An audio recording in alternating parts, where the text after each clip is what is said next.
Elon Musk has captured the world's attention with one notable tech creation after another.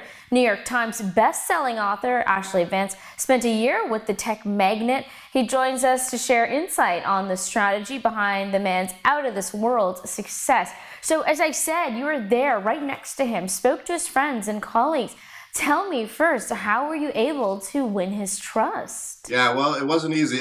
I had done a cover story on Elon for Business Week magazine in 2012 and came away very impressed with what he was doing and wanted to do a book at that time. I sort of presented him with this idea and he turned me down. So I had to spend the next 18 months going on my own anyway and interviewing hundreds of people. It was really after that Elon agreed to cooperate with the book. I think I just kind of wore him down over time. And then we had these big, long dinners where we did these interviews and he really opened up. Tell me, what do you think is really the primary motivator? Is it money? Is it innovation? Is it the fame, the glamour? Tell me, is it a combination of all those things? There's no question to me that he has enjoyed the recent success and the money and the fame that has come with that. I also have no doubt that money is not his ultimate motivator. It may sound sort of cheesy, but I think it's authentic when he says he wants to build a colony on Mars for the human species to have sort of a backup plan when he builds electric cars to try and combat global warming.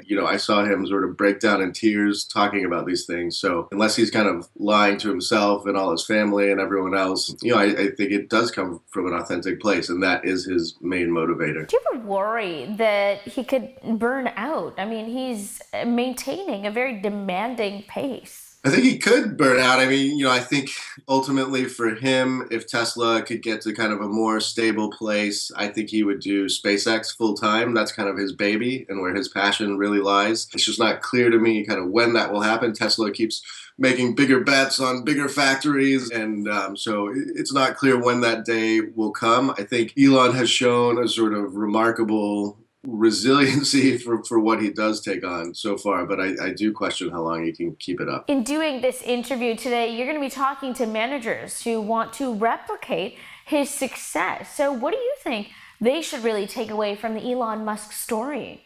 Well, it's a tricky one.